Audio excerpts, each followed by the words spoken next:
I am now a McLaren owner. This is my 2017 McLaren 570 GT. Now this was the car that they kind of tried to pit against a 911 Turbo S as a $200,000 to $250,000 version of their Sports Series car. McLaren makes their Sports Series, their Super Series like the 720, 750, and then the Ultimate Series like your Senna, P1, W1, things like that. And so this is the softest version and the slowest version of the slowest car that they make. And it was the cheapest running modern McLaren that I think has ever transacted. It was in fact in a flood, the same flood as Freddie Tavares Hernandez's P1, but it fared much better. It runs under its own power, occasionally throws some errors, which again, you never know if it's because it's a McLaren or because of the flood, but either way, it has gotten me where I needed to go, and it has been a fun couple months of ownership. So let's take it for a spin, and I'll let you know what it's like to be the owner of a pretty cool purple McLaren.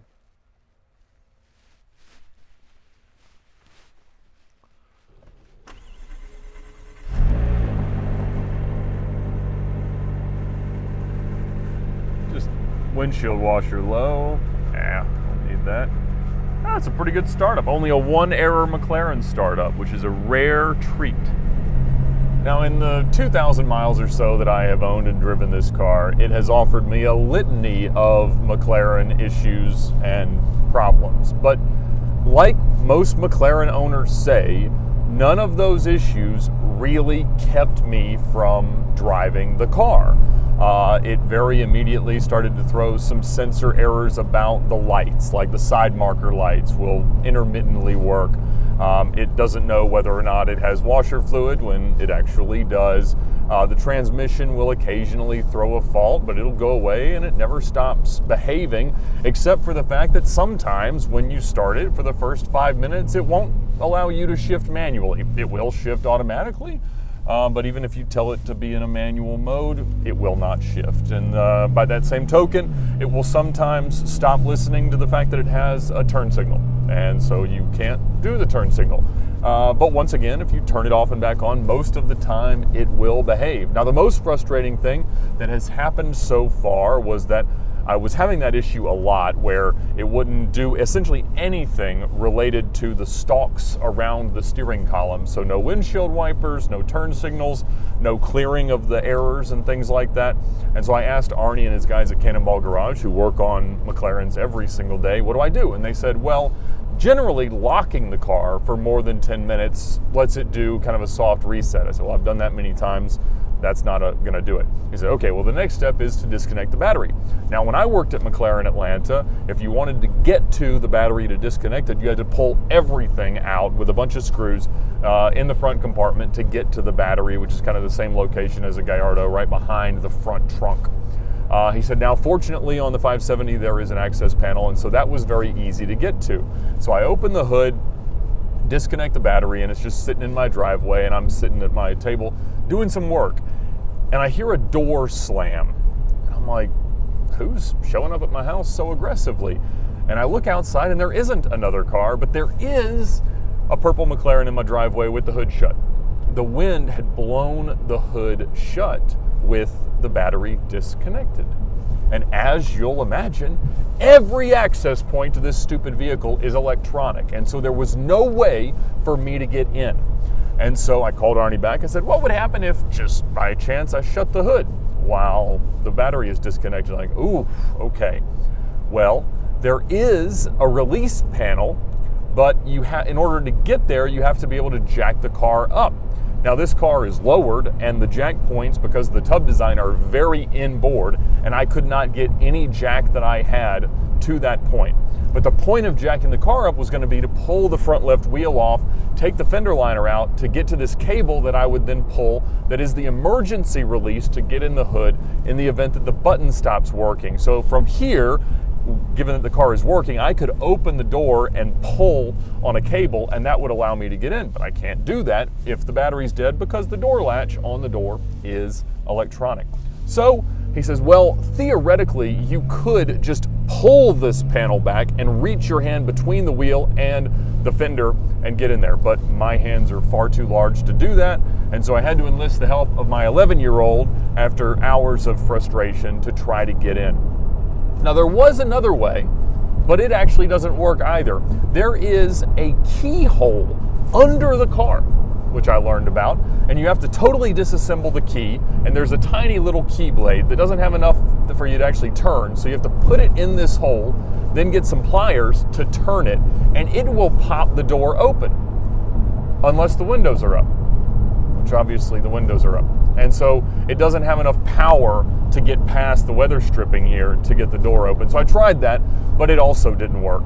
And so it was a very, very frustrating day of McLaren ownership. And if you talk to any McLaren owner, their response of what they think about the car is, it's the best driving car I've ever had, but it is constantly broken and giving me trouble.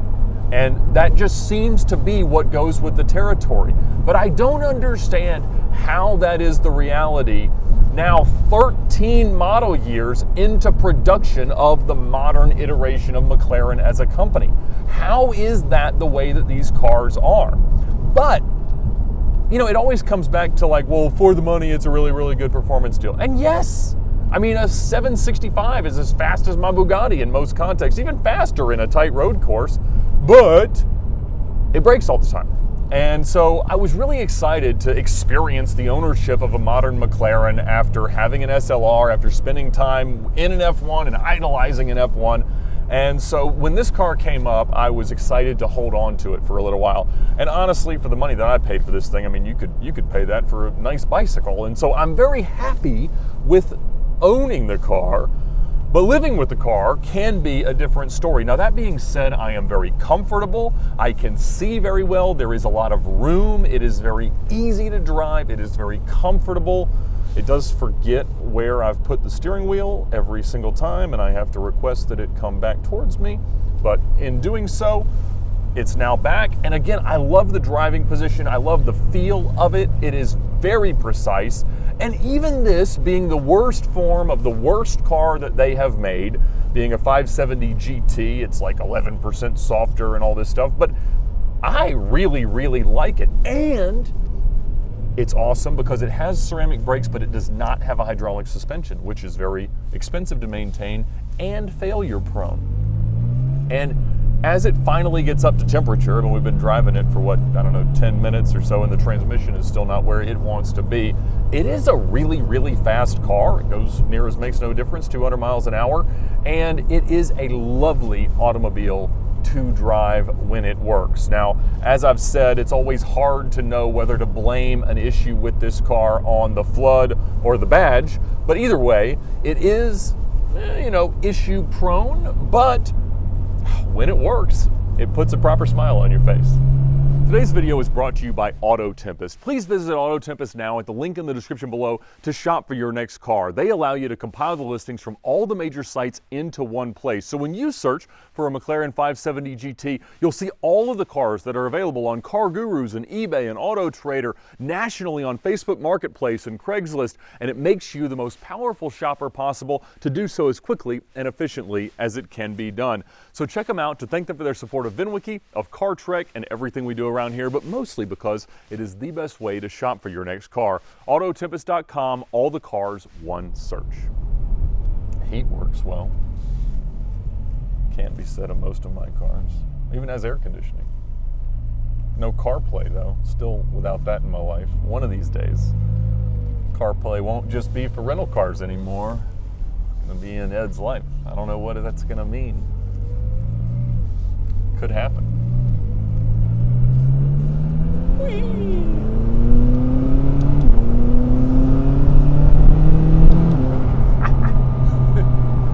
It's a properly fast car.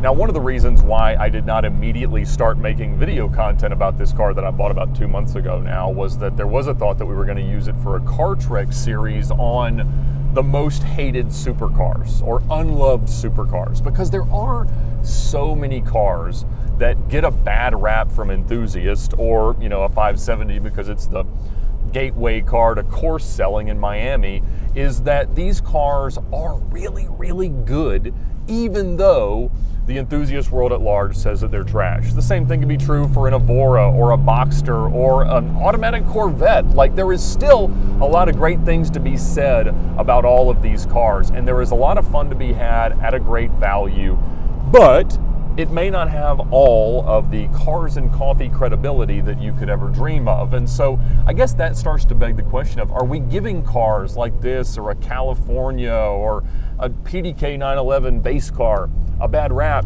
Yes, we are. These cars are much better than we concede. Even if they're not the poster car of a generation or the thing that you dream about so explicitly, getting to own and enjoy one of these cars is a true pleasure and worthwhile. So don't let anybody ever tell you that any purpose-built supercar, sports car, interesting car isn't worth owning at some value and in some context, because I gotta say, even though this thing is worth, a small percentage of what my favorite McLaren is worth, I still enjoy the heck out of driving it.